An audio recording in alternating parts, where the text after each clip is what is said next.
everybody, welcome to Bones Collector. Today on Bones Collector we're continuing our series where Lori and I are playing our way through our board gaming library. So we're going to play a couple of games, 2 or 3 games each week, and make a video about it and pass it on to you, and I hope you enjoy them. Hey everybody, welcome to Bones Collector, and today I want to talk about a game Lori and I just got done playing called Chimera Station. Chimera Station came out in 2017. It's one of the best games that come out that year. And it is designed by Mark Major. It's for 2 to 4 players. It's a worker placement game with a twist. It's got variable player powers and tile placement, among other things going on. A little bit of resource management stuff. So yeah, we've had this game since it first came out, and we've absolutely loved it ever since it first came out. What do I want to say? Well, first of all, I want to touch on something. I hope that you all understand I don't get paid for any of this. Lori and I do this out of a passion for board gaming. I don't receive any free games. I don't receive any kind of monetary compensation for the games that we talk about and review. We just like doing it. It's part of our life, and it's what we like to share with others. So I just wanted to always make that clear. We receive nothing. So that the words that I talk about when I speak about these games and the way I describe them is just truly from our hearts. And the fact that we love these games. You're never going to see me talk about a game, or at least rarely, that I don't want to rave about, because I don't want to waste my time with that. And I play a lot of games that I don't like, and I just move on.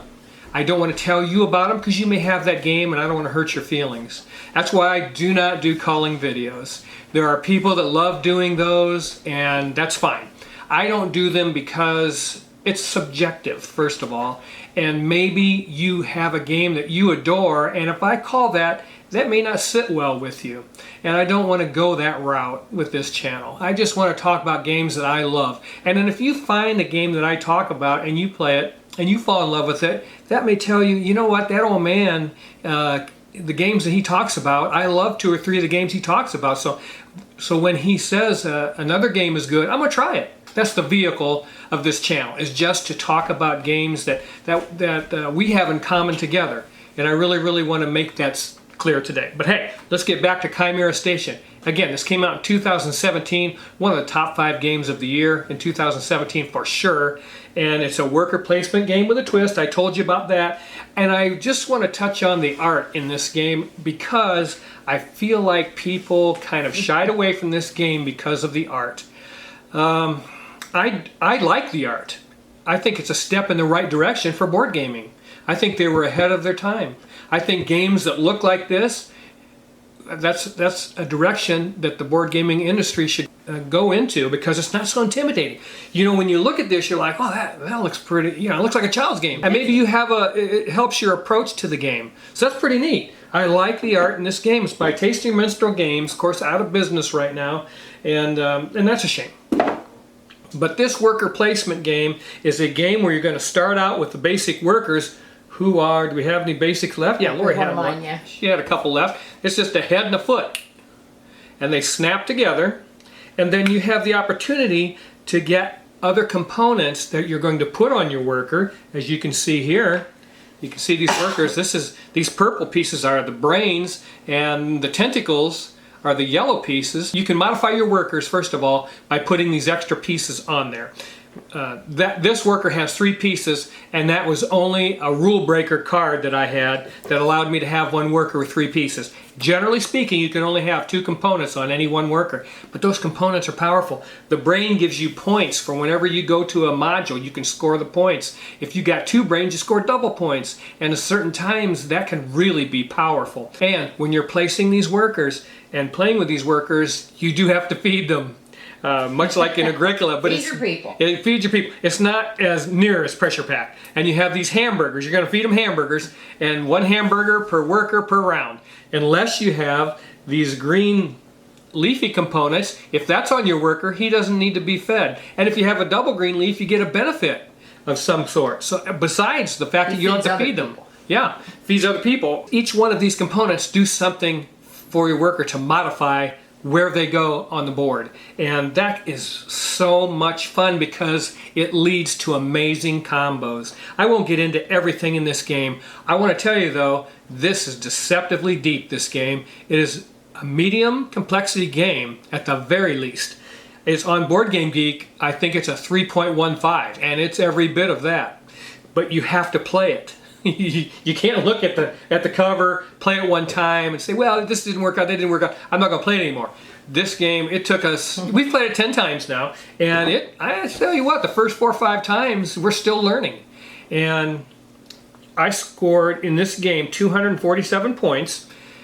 We played it 3 times in a row just now. Lori won 2, I won 1. She's very good at this game. I think she kind of let me win this last one, and I appreciate that. By 100 points? I don't think so. But I struggled. First 2 times she's beating the heck out of me, and then finally the third game I finally pulled out a victory. But you have different modules on the board that you can place these workers on, and this takes place out in space. This is a space station, Chimera Station, and you start out with these modules that are already printed on the board, and they're basic modules that are going to give you money and food and so forth. And you're going to start out the game going in those, trying to gather a few things to get your engine going.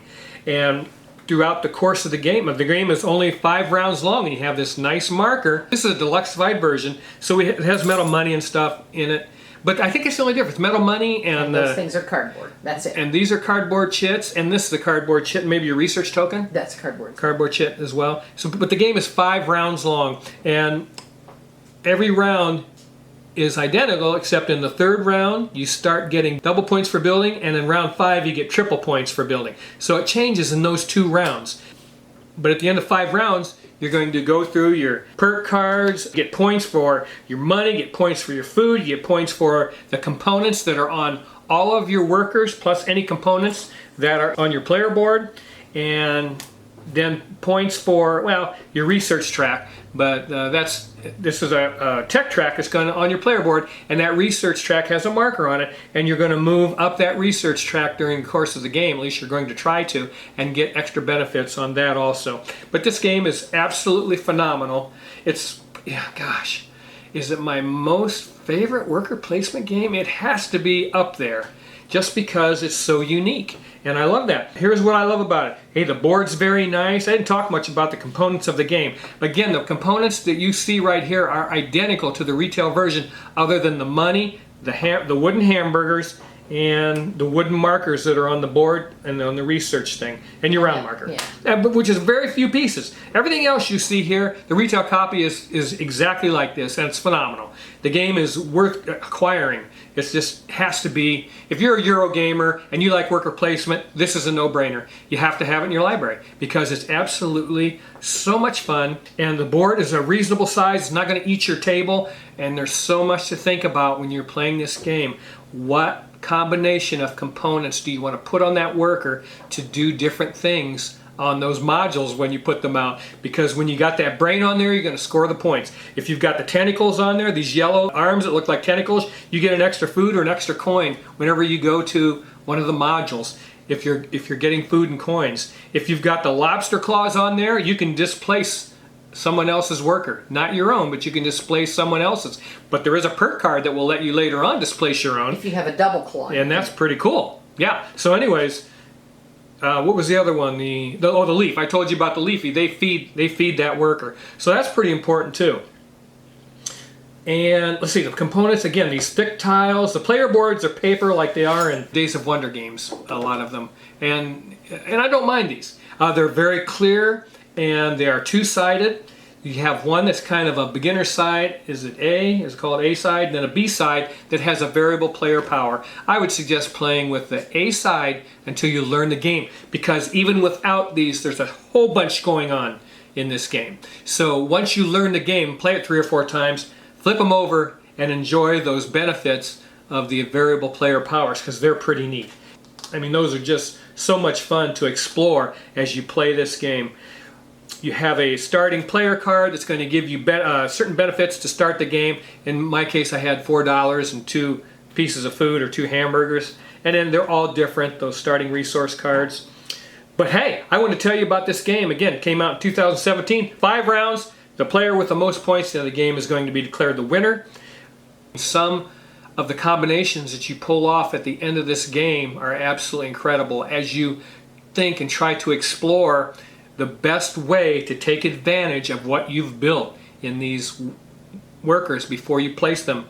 And you know, I've got a double tentacle on this guy, and then you just want to ask yourself, oh, I mean, which module is going to benefit me the most with this particular worker? And then you can also, when you're building these workers, there's a place called the Worker Splicing Lab. You go there on your turn with one of your workers, and you can take these components that you saved up on your player board, and you can place up to 2 of them on that worker, and that's how you get these components on those workers. And then at the end of the round, once everybody's resolved all their workers on the board, you can take those workers from the splicing lab and put them into play again on the board. So especially towards the end of the game, and there's only 3 spaces, you know, in a 2-player game.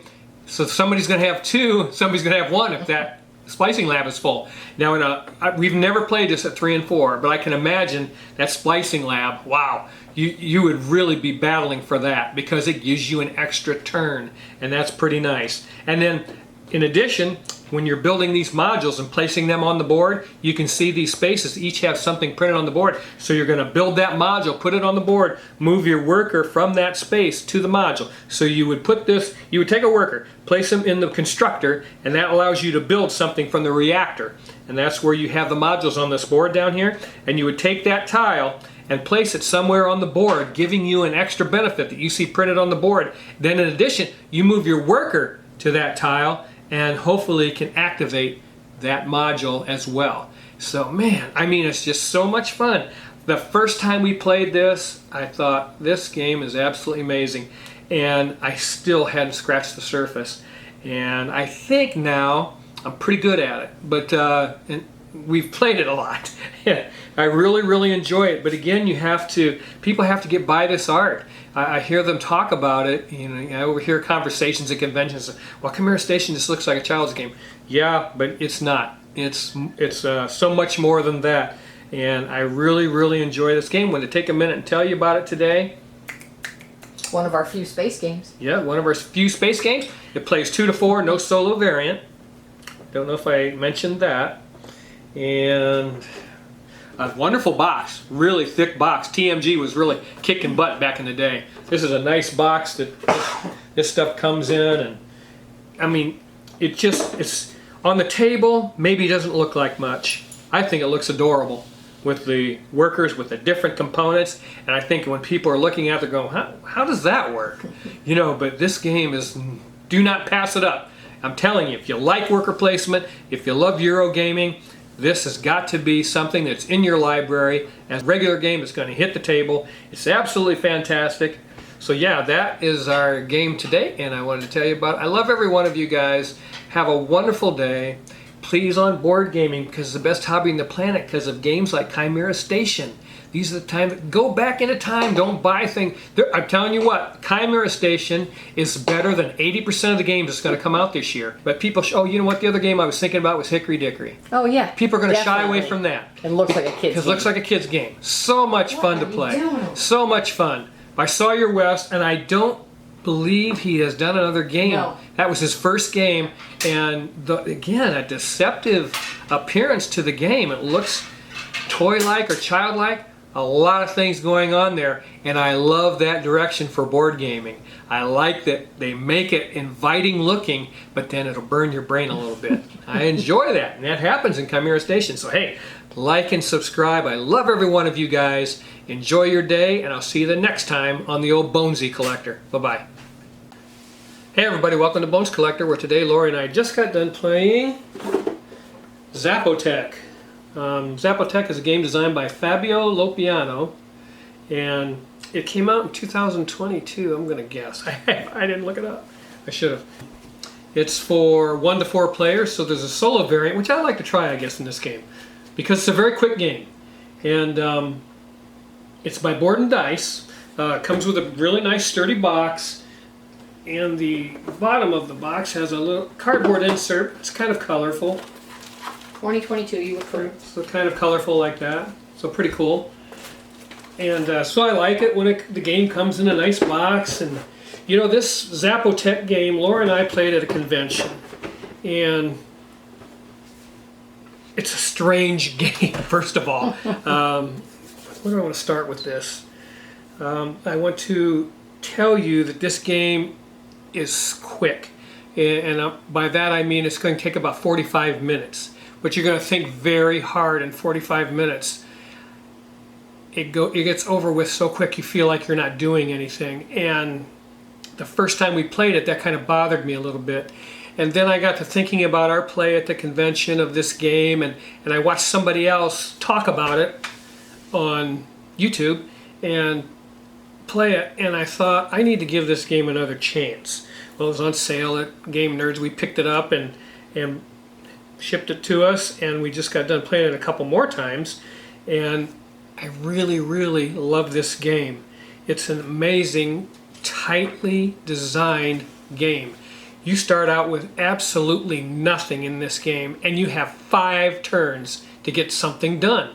And the first time we played this, I think we scored in the 20s as far as points. The Maybe second the time 30s. we played it in the 30s, and Lori beat me by probably 6 or 8 points, probably. And then we just got done with this, and we're getting pretty good at this game now, and we scored in the 60s. I don't see us doing much better than that. I think that's pretty good. I think that's pretty good. It depends on what tiles you can get off there. I mean, there's so many things you can do in this game to affect what's happening. You can buy these trade tiles that give you special benefits, but you have to use those smartly.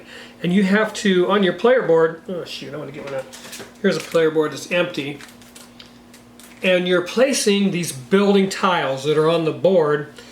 I'm not going to go into in-depth how to play this game. I just want to tell you a little bit about it. But you're putting building tiles on here, and then when you activate that row or column, then you're going to get all the resources that are on those building tiles. There's 2 resources on each one of them. We made the mistake when we first played of there's some resources on this player board, and if you put one of your building tiles on there, you're going to pick up that extra boost. So this is a priest, a coin, and a piece of corn. And I kind of got suckered into putting my buildings on those, and they were spread out so that when I activated one of these rows or columns, I didn't get everything that I needed. Because again, 5 turns, and it goes fast. I mean, by the time you've taken your 3rd turn, you're like, oh my gosh, I mean, I haven't done anything. And you feel like that. And so this is my trick to this game, for what it's worth, is when you get your first building tiles, your first 3, put them in one row or one column, so that when you activate that, you get all 6 of those resources that are on those tiles, plus the item that was in the at the top of the column or at the beginning of the row that you activated. Because it's imperative that you have as many resources as possible in this game. And then just put these things in solid rows and columns so that you can, when you activate them, you get the max, because you need it in this game. So it took us a little while to figure that out. And then again, there's so many things you can do in this game, and it gives you, Board and Dice gave you a card, and it tells you your turn in order here, and it tells you the end game scoring, because you have to know how this game scores to play it well. So it's worth studying this and studying these action cards before you play the game. And the way it works is you're going to start out with these 6 action cards, and you get to select one of them out of your hand, and you simultaneously play them face down, and you simultaneously turn them over. And the card anatomy is like this. You got 3 things on there to think about: the column or row that you want to activate, the terrain or area or building that you want to build, and then at the bottom it has a number, and that's going to determine initiative or turn order. So the lower the number, that person goes first. So you're thinking about that too. Although I didn't really feel like that made a difference. Did you? No. Going not first? really. I don't know. I mean, I think if it gets near the end and there's only 1 corn left and I need that, Maybe. I need to go first. Yeah. That kind of thing. Yeah. But I barely felt like that really mattered. The most important thing is activating the proper column or Yeah. row, and the terrain where you can build, or the building that you want to build, or like a god area that you want to build in. So that's the way those work. And then once you are done with that card and the round is over with, you finished your turn, you're going to select one of these face-up cards from this row, and it's going to go into your hand. So you're looking at those, and you want to look at and see what you want to build, and the resource column that you want to activate. So you're thinking about that when you take that card. And this is a 2-player game, folks, that I'm talking about. Then the other player will take a card also. There'll be 1 card left. It goes up in the center of the board, and that's the bonus during the round. If you build in that terrain, you get 2 points for doing so. And so you're thinking about doing that also. But that's the way the card mechanic works in this game. And you're always going to have 6 cards in your hand to choose from, and you just got to kind of, as you finish your turn and you're selecting one from this row, you kind of want to think about what you're going to do in the future. So there's a little bit of planning that goes on in that. And then on the board, you're going to go down this turn order card, you collect income, which is whatever row or column you activated, and then you have capital actions you can do, and there's 1, 2, 3, 4 of them. 4 capital actions. You have to complete those before you build. And there's a reason why you need to do that, because you may get something during capital actions that will help you build more. So always perform the capital actions first, and then your last step is to construct, which is building these houses you see on the board, and then you score the current round's bonus card. That's this thing here in the middle, and then you draw a new action card. And that is very helpful for you during the game. I appreciate Board and Dice doing that. I do want to make one nitpicky complaint about the game. I love the game, first of all. I love the game, but I just wish these, what are these called? Ritual cards? Ritual cards, yeah. Were full-size playing cards. The print and iconography on this card are small. And if you're playing this game 4-player, the people that are farthest away from this card are going to have to ask to see it. Now, what are those cards again? Which ones are we using? Because you can't see them. The print, the font is very small because the It's card is hard to small. see even sitting right by them. Yeah, I mean, It's tiny. Fortunately, we're playing 2-player. We can put the cards right in front of us. Otherwise, it would be very difficult to utilize these cards. And these are very important. One of the capital actions is to perform a ritual, and you spend a priest and a coin, and you put one of your little player color cookies on there, and that's the only way you can score that card at the end of the game. And it could be big points for you, so you have to think about that as the game goes on. But man, I mean, weaving this together in 5 turns is really hard, isn't it? Did you think it was hard? Well, the first play was awful because Yeah. I said the game's done. You have to know going in how short this game is, You have and to you know. better move. Yeah. It's right out of the gate. You better do every single thing you can do because you don't have very many turns. Not only should you have to do everything, single thing you can do, there is not very much room for a mistake. No. You better take advantage of everything that's available to you and really plan this sacrifice track. When's the best time to move up in that? Not only when, but being able to do it. You have to have a priest and a priest to do the track, and then for every corn you get to move 1 space up that track. And it's very hard to plan for that.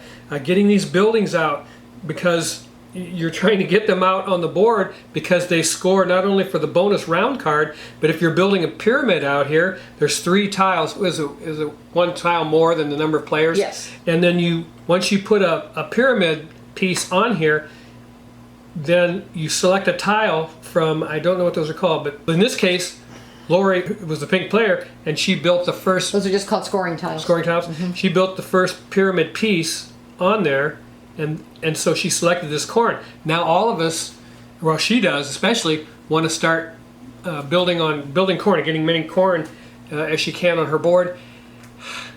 But I guess you don't either, because you need those other building tiles to get that variety going on resources and So things. even though I made it corn, Yeah. you had 4 corn and I only had 2. 4 corn. And so I had 2, I was able to build 2 pyramid pieces on here, which gave me 4 points because I had 4 corn. For each pyramid piece, I got 8 points. And we figured it out right after the game was over. And I said, hey, wait a minute, don't I get 4 more points for having 2 pyramid pieces? She's like, yeah, you do. And I won by a point. I got very lucky. But this game is really tightly wound. It's tightly designed. I don't think this game's for everybody. I really don't. I adore it. I adore when it. we played it at the convention, I Yeah. wasn't crazy about it Yeah. because I felt like I didn't get anything done. And even the first game we just played, Yeah. I felt like I didn't get anything done. But then after we thought about it some more and watched some other people play it and realized, okay, we got to do way more than we were doing. Yes. quickly. You have to think hard in this game because you only have 5 turns to weave everything together. It makes it very difficult. Again, there's no room for error in this game. I love this game. Yeah, I went from being so lukewarm from our first play at a convention, because at a convention, you're sitting down and we read the rule book, set the game up, and try to play that game from the rule book. There's nobody helping you. And we just play it from the rule book. Rarely will we get out a phone and look at YouTube. Rarely. We read the rule book and teach ourselves the game right there on the spot. And I said, wow, that game was over with. I don't know if I like that. It was over with so quickly, and I don't think we scored very much, so it wasn't very exciting. And you think, oh, you got these spaces here and all these pyramid pieces. Oh, man, I'm telling you, you ain't going to build very many pyramids in this game. That's it, folks. And we had to work to get those 3 pieces up. Now, we have thought about some other ways you could build pyramids. Because you don't have to build the bottom piece first. You could build a pyramid piece and boom, throw that down, take that scoring tile, put it there, and you're the only one that's going to score that. Because that pyramid's done. Yeah, that pyramid's finished because the top piece has been placed. So there's so many ways to play this game. We haven't tried so many things to do. that yet. And I bought these trade tiles. I ended up with 2, 4, 6 of them because it was a ritual card that paid you 1, 2, and 3 points for every, depending on the level of your trade tiles. And I was like, oh my, I've got a bunch of those. I need to find a way to get up. And I did the last round. Was able to get a marker on that card. I mean, this game. How many did you get from that? 6. Oh, how many points? 11. I got 11 points. I got 11 points off my card too, so that was even. And a lot of the cards say max 12 points. Well, they all say that. Well, this one says max 18. Yeah, and where it says max is microscopically small. The first game, I didn't even see that. Yes. Oh, and it goes back to these cards. I don't know why. I'm sure it's a money thing that I don't understand. Why they continue to use these little cards in board games. I don't know. I mean, it was fine for the other cards. It's no big deal. They'd be nicer if they were bigger, but they worked fine. I mean, the stock, this is linen stock cards, so they're very nice. The pieces, these houses are nice and tall. The board is very pretty. I'm okay with everything in this game. It just, the first time I saw it, first of all, Zapotec, I saw it and I thought, man, that game is so beige. And it just looked like another Euro. It really did. And I thought to myself, it's going to take me a lot of motivation to want to sit down and play this game. But we did. And I don't know why. I just wanted to play it. So we played at the convention, and yeah, it was over with before we did anything. And I'm like, oh my gosh, that was ridiculous. I think it might have been one of the later in the evening games that we played. And then I just got this. We didn't. And those things stick in your head. And I was watching somebody, I think it might have been Rado, talk about it, and I listened to the things he was saying about it, and I realized that we had approached this game entirely wrong. When you sit down at the table of Zapotec, you better be lasered in, focused, and ready to play a board game, because you don't get to relax your brain, you don't get to take a breath. It's just happening as faster than you want it to, and that is the beauty of this game. It's so amazing. I don't know. I asked Lori, do we have anything else in our library that plays like this? I don't think we do. I don't think we do either. I told her when we play All Creatures Big and Small, the Agricola 2-player game, you're always wanting one more turn in that game. So maybe that's kind of a feel, Yeah, but I never felt this kind of pressure. Yeah, there's a pressure in this game, man. Oh, yeah. You are going through your mind every step that you need to take during your turn in order to make things happen. Yeah, you laser in this game. You cannot afford to turn away, blink. Yeah. We scored 20 more points, but between the first game and the second game. Now, and I will say this: we scored the 61, 62 points. And I don't know. Well, we're going to play it a bunch more because it's quick. I mean, this game is awesome. It's very quick. We played it twice today, and we're going to play it again after dinner. So. And after painting. Oh yeah, and I'm looking kind of shabby. We've been painting today, and sorry about that. But yeah, I have other things to do. This is something I do for fun. Got to go to work tomorrow. Blah blah blah. I mean, I'm working 2 days a week, man. That's a lot of pressure. But yeah. So, anyways. I wanted to talk about this game. Again, I went from, and you know what, another game that reminds me of is Lost Ruins of Arnak. It took me a while to love that game. It took you 3 or 4 plays. Yeah. And to get your mind around that game. It did. Sometimes games are like that. and I say that because not everybody has the same synapses up here, the same wires laid out the same way. So some games you may catch on to very quickly, and other games you have to give them time. Give them a number of plays before it sinks in and the beauty of the game comes to you. Sometimes if you play a game once, which we did with Zapotec at a convention, and we weren't sold on it. And then we researched it more and looked into it more and thought about it more and watched it played again, and we realized some of the things we did wrong in the game. And when it was on sale at Game Nerds, I told Laura, hey, go ahead and get that. And so we got the game a couple days ago, and I couldn't wait to play it. And our first play, I kind of had still mixed feelings. I'm thinking, oh, we bought this game, great. Yeah. We got 20 points, woohoo. But then I realized what I had done wrong on my player board, and I said, no, let's play it again after we're done painting. So we finished painting, and we came out here, and our cats were sleeping, so the board isn't messed up, and we played it again, and I realized, hey, if you put these resource tiles in columns and rows first, solid them up, you get those rows filled up with 3 tiles, and then you activate that column or row and you get all 3 of those tiles resource, because you need them in this game. It's tight. It's resource management. What's the word I'm looking for? It is a very difficult resource management. Very difficult resource management. You will never be rich in this game. No. Never. And that some people don't like. They like getting games where they're getting an embarrassment of riches. Not in Zapotec, man. You are fighting. You're fighting for every inch, for every resource, for every benefit, for every building you put out. You're fighting. Corn. Yeah, for every ear of corn, man. You're husking away. And and I do want to mention, these resources do not come with the game. They are cardboard chits. Picture that put up. But this is some resources we had, and Lori likes to have. Which is fine. I like it too. I mean, it's nice having these chunks of corn. I like it. We got an ear of corn. So we're going to keep them in this little tray, and our priests are the little skulls from Tzolk'in Mayan calendar. So yeah, that's our priests, and I don't know, the game is just tremendous, you guys. I want to tell you about it. I don't want to get too windy about it. I just want to tell you the production is excellent from Board and Dice, other than these little tiny cards. I don't know. Even for these cards, I would rather have full-size cards, but whatever. It would be nice. Yeah. I'm just not a fan of these little cards in any fashion in board games. But I will say this. If you have a chance to play this game, play it 2 or 3 times before you make a judgment call on it. It is a tightly designed game by this fella, Fabio Lopiano, and he's done some other games. I should have looked them up, but I've been busy today. This game is outstanding, and the board is laid out well too, guys. It also has some iconography on here that tells you how to work some of this stuff. So I really, really appreciate that. This is how the pyramid scores, and this is what you need to build a pyramid piece, and this is what you need to put one of your player cookies on the ritual card. And this tells you how to do that. And the track, it's this sacrifice track. Boy, that almost won the game for Lori. She was just kicking butt on that. One more ear of corn. One more ear of corn.